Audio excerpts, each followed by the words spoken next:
What's up, YouTube? So I actually watch a lot of videos on YouTube. A lot of them are pretty stupid, but funny and entertaining. And one of the more serious things I do on YouTube is I like to watch just Warren Buffett and how he talks to people.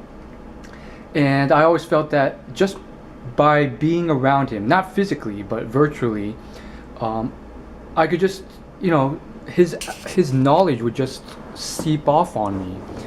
And I do think he has a lot of financial advice that he just naturally gives off in his talks.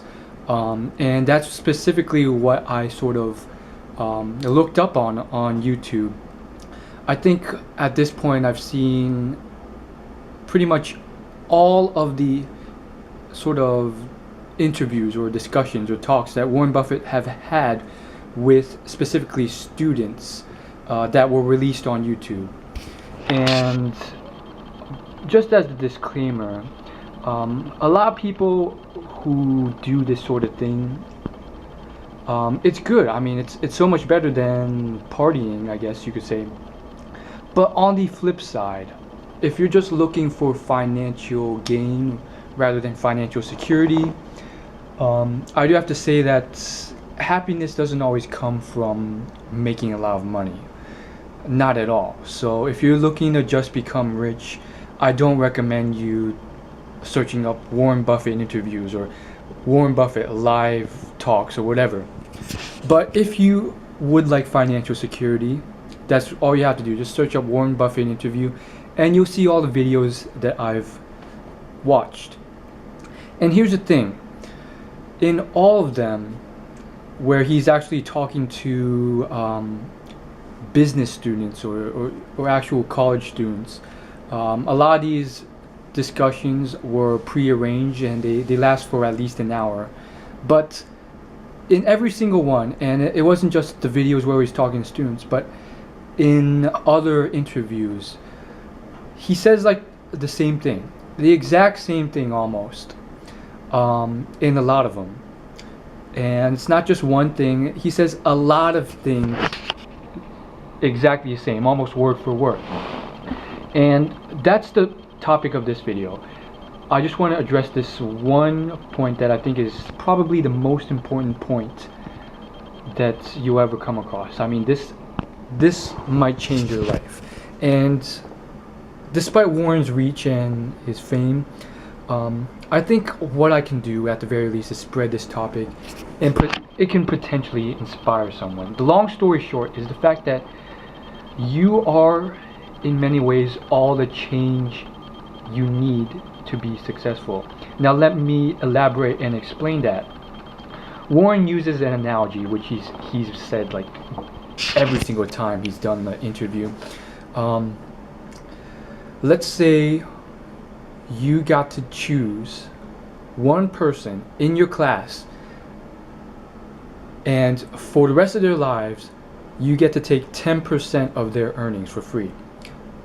And then let's say you get to do the same thing, but you also get to choose one person you would absolutely avoid, the person you would in your entire class who you would absolutely not want to take any money from, because you know he's going to give you the least amount of money over time. What Warren says you'll find, and I agree for the most part. I'll explain partially why I don't agree. For the most part, he says that the reason that the people you'll choose won't surprisingly be the ones who get the highest grades or the lowest grades. You'll find that you choose people based on their personality traits, certain character qualities that they have that exemplify them from other people, whether it be cutting corners or cheating in class or just hard work and perseverance and being friendly and nice to others. And here's the key thing here. He says you'll find that these qualities that you've listed in the group that you admire the most and the group that you hate the most or dislike the most, you'll find that all, well, Warren says all, but I'll explain later, most of these qualities are things that you yourself can change. These are all choices that you can make and change in yourself to become that person. These aren't things that you can't change or choose or adapt into your own persona. It's not like some genetic trait that's unalterable, like height of a person or something like that. These are things that turn out to be all a part of you. And I find that really remarkable, because a lot of times there's this misconception going around that I'm not smart enough, or I'm not tall enough, or I'm not talented enough. And here's where I get into certain specifics. I do think that there are certain factions of life that, like it or not, some genetic lottery trait that you can't control will give you an edge or an advantage.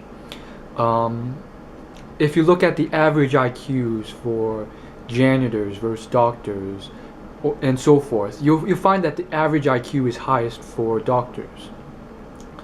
And because I've been down the medical school route,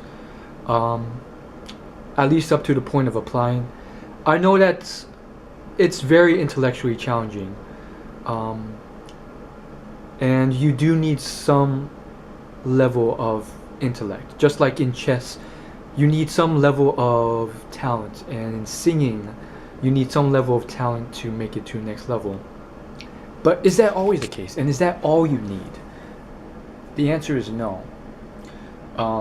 Guarantee you there are doctors out there who have become doctors, and they weren't the smartest people in the world, but they cranked it out day and night. They were hard workers. They didn't cut corners. When other people were sleeping, they were cranking away at night. They were studying up until midnight. They're cramming it all into their head and trying to make it. Now, certain things, again, there's a certain level of requirement. I mean, I'm not gonna lie. Doctors, you need a certain level of ability to memorize a lot of stuff. But I've actually already made a video on this. But if you're looking to become a certain profession, like singer or doctor or so forth, success does not depend solely on brains or smarts. Is it a requirement? Is it a strict requirement? For certain factions, yes. But guarantee you there's been someone successful who is not the smartest person in the world, who doesn't have the most talent. I mean, there's successful singers who never were able to do dramatic runs up and down the scale like Christina Aguilera does, and they've made it successfully. And there's successful singers out there who can't just write a song that's a masterpiece, or can even compose a song. There's singers out there who have made it and they can't read or write. There's people out there who are rappers who have made it in the industry, and they're obviously few and rare, but I'm thinking of Eminem right here. He was held back at school multiple times, and he failed many of his classes. And I think he took the same grade level like 3 or 4 times in high school. And those people are few and far between. I think the thing that pulls everything together is the fact that they found a skill that they were good at, and they grinded it, and they just worked really hard at it. Oh, the automatic lights went off. Hold on, it's motion detected, so I have to move to turn it back on. And so it's a very strange thing. I don't think I myself have completely wrapped my head around it. I don't think I could say you don't need smarts at all, or you don't need a specific requisite IQ, or you don't need talent. But neither can I say you need these things, but you don't need hard work and perseverance and so forth. I do think, however, most people, they most of the time are smart enough, but the truth is they're just not dedicated enough, they're not interested enough, and they're going about it for the wrong reasons. I've seen a lot of people who intellectually they were capable, but they thought they were dumb, but I saw it in them because I myself am not the smartest person in the world. That's a huge misconception with most Asians. A lot of people think that Asians are super smart on average compared to the typical American. And I've lived in America since the time I was born, and of all the Asian Americans I've seen, the great majority of them, they achieved what they were, where they are right now, not because of some natural gift of intellect. I guarantee you it was hard work, dedication, and cranking it out every night, which most people don't do. They don't want to waste the time. They don't want to spend every night doing homework and stuff. And then the test comes, the people who do get a better score, and they just say, oh, he was naturally smarter. And that's not always the case. And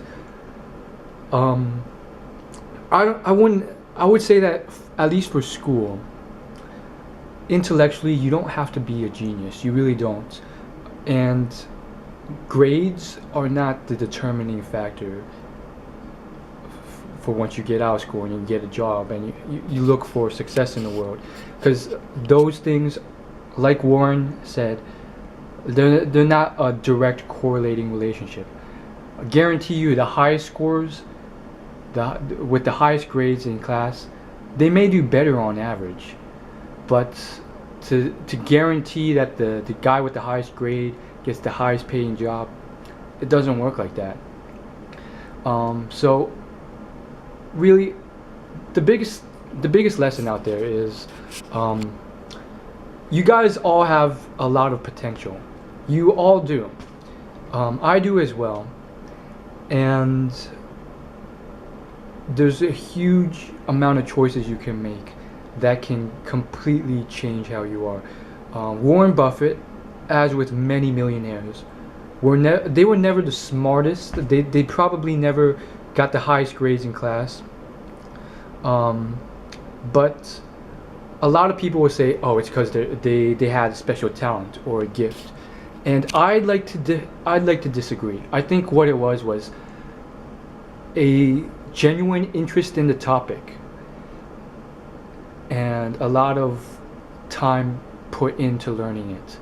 Warren loves what he does so much that he doesn't cut corners. He's an honest person, and most importantly, he spends a lot of time learning and gathering knowledge and just working at it and grinding at it and spending hours upon hours every day honing that skill. And most people don't. They say they do, but you see them in the study lounges, and they'll just sit there and half study and then spend the majority of the time just surfing the web or going on YouTube or playing video games, and then they'll walk out saying that they studied hard for the whole night, and they didn't. And is that really, are you really at fault? Like, I used to be really caught up on this. I do something very similar, play video games, and I walk out and I'd be like, I can't believe I just did that. There's something wrong with me. Where is my motivation? Why can't I just crank it out? 5 straight hours of studying, like the people getting A's in my class. And sometimes, and there's nothing wrong with this, sometimes your mind is just not in it. You're not interested in it for the right reasons. Some people do it because they want a nice secure job, because it pays a lot of money, but they hate the subject, they hate the job, they just want a lot of money, they want to be rich for whatever reason. And those are people who at the end of the day are going to fail. And sometimes it's not easy to find what you're interested in. Um, and sometimes it is. I mean, certain people, you'd ask them outright, and they're like, my only interests are video games, specifically this game, League of Legends, and that's it. That's all I'm interested in. I occasionally like these games, but I don't like anything else. And that's a whole nother topic for another video.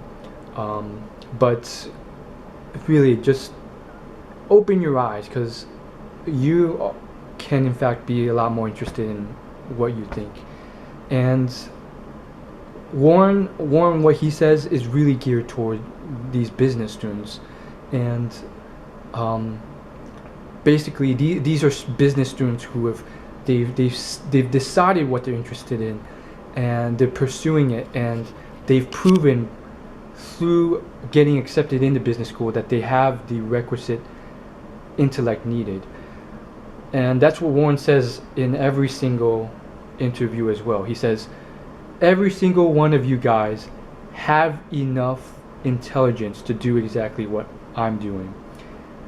And I truly believe that the only difference is between them and Warren is a severe, almost feverish interest in the subject that will keep you up every day at night, just reading financial statements and reports and so forth. And maybe it doesn't have to be that feverish, but there's other. The biggest thing is there's a lot of things that you can change yourself, and there's a lot of things you can't. I'm not gonna lie. You may never be like a professional basketball player if you're 3'4", but here's what I guarantee you can do. Let's say you're 5'5". Try everything you can to become a basketball player if that's truly your passion, and if you truly think you have a shot, because there are professional basketball players who are very short. Maximize your potential. That's, if you learn nothing else from this video, maximize your potential, because what most people do is they sit around and they say they complain all day, and they say, I can't do this, I can't do that because of this or that or this. Rather than that, why not change the stuff you can change? They don't even bother to do that because they just think there's no chance. Well, if there's not a chance, then move on, stop complaining. But if some little speck of you thinks that there's some chance out there that you can make it at whatever thing you want to do, then go out there and try and do it. And use all these things that you can change. And as Warren has said before, there's a lot, and all these things are that, in his opinion, and I believe in my opinion for the most part as well, make a role model are things you can change. And it's not like some people's role model, and this is where it kind of falls apart. It's not something that you can change. It's not like a personality trait like hardworkingness, being friendly to others, being nice, not cutting corners, not being cheap, and so forth. Some people have role models where it's something like, he's my role model because he's good looking, or she's good looking, or he's successful, or he wears this type of clothing, or he's rich, or he has something material, something tangible. And my counter to that is, sure, that's the reason why I slightly disagree with Warren's thing, where he proclaims that 100% of the things that you find in a role model are things that you can find, that you can change and adapt and become for yourself. And it's quite amazing, because a lot of it is true. Like for me, Will Smith is my role model, well, one of my role models in certain avenues. So what I do like about him is his motivation, his drive to sort of get anything done, his energy, his enthusiasm, how he can just make anyone around him happy, smile, his success, and so forth. And surprisingly, a lot of this stuff it has nothing to do with, like, sure, a little bit of it is success, but most of it is stuff I can change in myself. But what about that guy who's like, the role models I have because of tangible, superficial things, like because he's rich, because he has clothing, because of this or that or that. And my only counter is this. Why don't you trace back the roots of how they got rich to certain traits? And you'll find that these traits are something you can change. Or certain behaviors you can do. Or certain pieces of knowledge that you can obtain. Not always, but there's a library out there that can teach you exactly what you need to know. Guarantee you. Like that's the beauty of books out there. Like you may not believe it, but everything you need to know to get to wherever you need to get to is either in an audiobook, which is why I listen to a lot of audiobooks recently whenever I'm just walking about or playing a video game. The most recent one I listened to was well, there's a couple: Rich Dad Poor Dad and The Millionaire Next Door.